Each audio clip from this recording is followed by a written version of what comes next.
Dingin. Daerah kutub kenapa selalu dingin ya? Setahu gue ya, soalnya kedua kutub ini posisinya di bagian atas sama bawah planet. Jadi mereka bakal punya masa di mana mereka bakal jarang terkena sinar matahari. Sama faktor lainnya lah. Oh alah.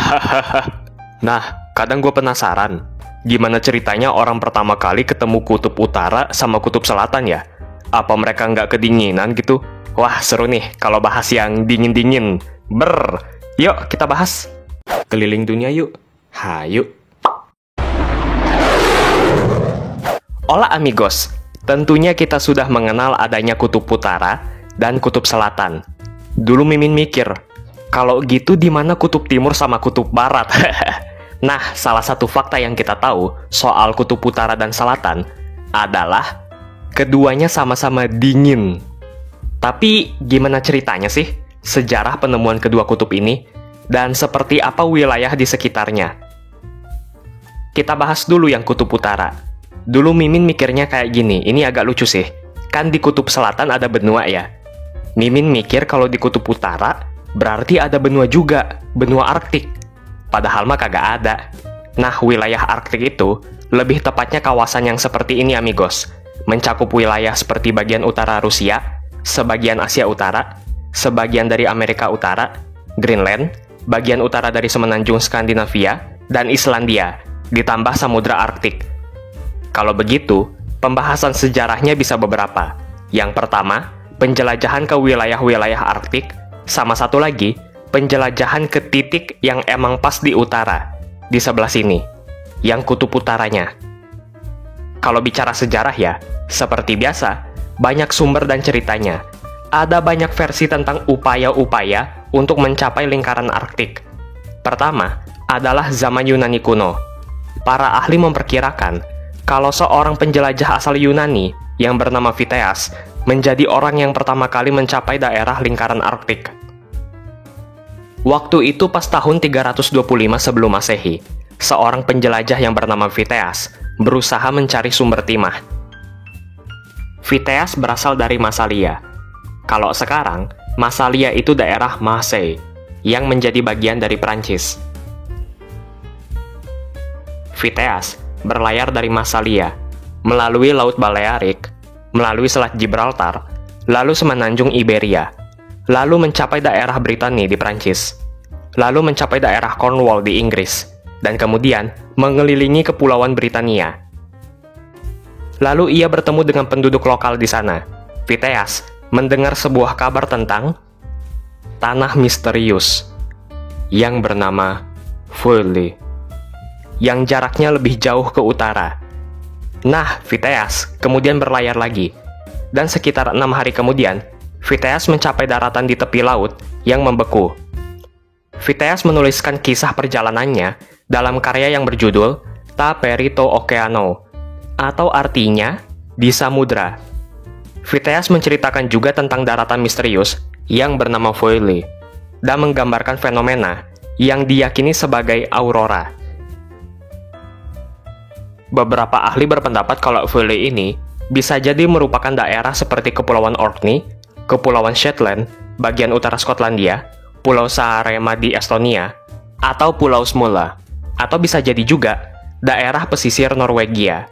Soalnya deskripsi daerah Foyle ini kurang lebih mirip dengan daerah-daerah tersebut. Meskipun begitu, banyak juga yang meragukan soal cerita Viteas ini. Para penulis asal Yunani dan Romawi kuno beranggapan kalau cerita Viteas ini cuma dongeng. Beralih ke abad pertengahan, pas zamannya para Viking. Nah, sumber mengatakan seorang Viking Norwegia yang bernama Nadot menemukan Islandia pas tahun 860-an. Waktu itu, Nadot berlayar dengan tujuan ke Kepulauan Faroe. Hanya saja kemudian dia tersesat dan sampai di Islandia, menjadikannya sebagai orang Norwegia pertama yang menemukan Islandia. Pada abad ke-10, seorang Norwegia yang bernama Gunnbjørn Ulfsson melaporkan telah menemukan daerah pesisir yang kabarnya merupakan pesisir Greenland. Orang-orang yang tinggal di semenanjung Skandinavia juga melakukan penjelajahan ke daerah utara Skandinavia melalui jalur darat dan laut. Pada awal tahun 880, Viking Uttar dari Hålogaland mengitari semenanjung Skandinavia, dan berlayar ke semenanjung Kola dan Laut Putih.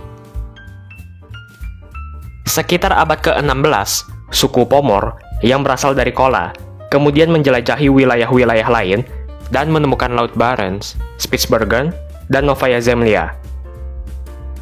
Suku Pomor ini juga yang menemukan jalur Laut Utara atau Northern Sea Route dan daerah utara Siberia. Sementara bagian utara Kanada, pada bagian Newfoundland, pertama kali ditemukan oleh Leif Erikson pas abad ke-11. Hingadin Gadurgen. Tapi kalau tujuannya untuk penjelajahan, pertama kali oleh Martin Frobisher dalam 3 pelayarannya antara tahun 1576 sampai 1578. Tujuan sebenarnya itu buat mencari jalur dari barat laut, atau Northwest Passage. Ya, intinya buat cari jalan dari Inggris lewat bagian utara Amerika Utara.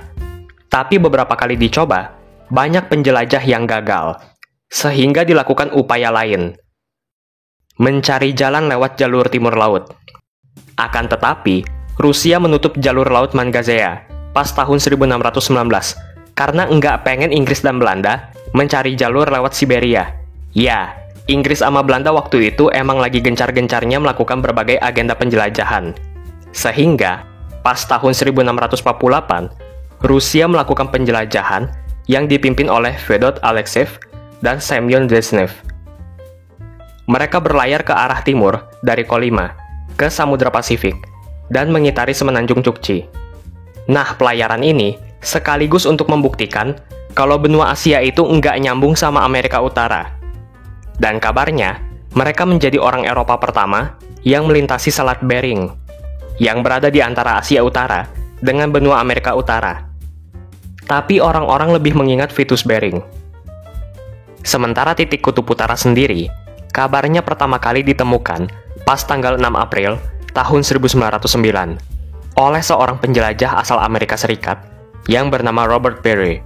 Setelah sebelumnya berbagai upaya dilakukan oleh beberapa penjelajah yang berbeda, tapi selalu gagal. Robert Peary juga telah beberapa kali melakukan ekspedisi untuk menemukan kutub utara, sampai 7 kali. Nah, yang terakhir itu ekspedisi ke-8. Meskipun Bang Robert mengklaim sebagai orang pertama yang mencapai titik kutub utara, tapi banyak orang yang tidak yakin kalau dia benar-benar mencapai pas di kutub utara. Sementara orang yang pertama kali terbang melintas di atas kutub utara adalah seorang petugas Angkatan Laut Amerika Serikat yang bernama Richard Evelyn Byrd bersama pilot yang bernama Floyd Bennett pas tanggal 9 Mei 1926. Terus kalau Northwest Passage? Oh iya, pada akhirnya orang yang berhasil menemukan jalur itu adalah seorang penjelajah asal Norwegia yang bernama Roald Amundsen pas tahun 1906. Sekarang, kita beralih ke bagian selatan, ke wilayah Antartika. Kita bisa bahas penemuan benua Antartika dan bagaimana mereka menemukan kutub selatan. Nah, sama seperti lingkaran Arktik, ada juga lingkaran Antartika. Pertama-tama, orang yang pertama kali melintasi lingkaran Antartika adalah James Cook dengan kapalnya HMS Resolution dan Adventure pas 17 Januari 1773, Desember 1773, dan Januari 1774. James Cook sendiri sudah berada sekitar 120 km dari pantai Antartika sebelum akhirnya mundur dikarenakan adanya lautan es. Kabarnya, orang pertama yang melihat bagian Antartika, atau setidaknya lapisan esnya, adalah seorang kapten angkatan laut kerajaan Inggris yang bernama Edward Bransfield, di mana Edward menemukan ujung dari semenanjung Trinity di Antartika pas 30 Januari 1820. Tapi sebenarnya, ada sumber lain yang mengatakan kalau orang yang pertama kali melihat daratan Antartika adalah Fabian Gottlieb Benjamin von Bellingshausen dengan Mikhail Lazarev pas tanggal 27 Januari 1820. Bahkan mereka berdua mengelilingi benua Antartika sebanyak 2 kali dan enggak tersesat. Bahkan memberikan nama untuk beberapa pulau seperti Peter One, Zavodovsky, Leskov, Vysokoy, dan Alexander. Tapi meskipun begitu, mereka berdua belum menginjakan kaki di daratan utama Antartika. Sejarah mencatat, John Davis, seorang pelaut asal Amerika Serikat, menjadi orang yang pertama kali mendarat di daratan Antartika, di Hughes Bay, pas tanggal 7 Februari 1821. Tapi lagi-lagi cerita ini banyak dibantah dan diragukan kredibilitasnya. Nah, pas tanggal 26 Januari 1853, seorang penjelajah asal Amerika yang bernama Mercator Cooper, yang lagi berburu anjing laut, melihat daratan yang berupa lapisan es dan sebuah gunung yang kira-kira tingginya 160 km. Keesokan paginya, Mercator mendarat di atas lapisan es tersebut dan melihat beberapa ekor penguin. Diperkirakan, Mercator Cooper mendarat pada bagian yang sekarang bernama Oates Coast, daerah Victoria Land, di sebelah timur Antartika. Pendaratan Mercator lebih banyak diakui sebagai pendaratan pertama di daratan utama Antartika. Ceritanya tuh pendaratan paling valid lah, karena ada beberapa dokumentasinya juga, kalau dibandingin sama John Davis tadi. Mercator dan awak kapalnya menetap selama beberapa hari dan menemukan juga Kepulauan Balleny pas tanggal 2 Februari. Sementara kalau titik kutub selatan sendiri, pertama kali dicapai oleh seorang penjelajah asal Norwegia yang bernama Roald Amundsen. Lagi, pas tanggal 14 Desember 1911. Dan orang yang pertama kali terbang melintas di atas kutub selatan adalah seorang panglima Amerika Serikat yang bernama Richard Evelyn Byrd. Lagi, ya, kali ini bersama dengan seorang pilot yang bernama Van Balken, pas 29 November 1929. Oh iya amigos, mohon maaf kalau Mimin masih banyak kekurangan dalam penyampaian informasi ya, jadi kalian boleh koreksi juga. Amigos bebas berpendapat ya, kritik, saran, asalkan sopan. Mungkin ada juga yang kurang berkenan misalnya dengan jokes Mimin, mudah-mudahan kedepannya Mimin juga bisa lebih baik lagi ya. Kalau ada kritik dan saran, Mimin berterima kasih. Berarti itu semua bentuk perhatian dari kalian semua amigos. Sehat-sehat semuanya.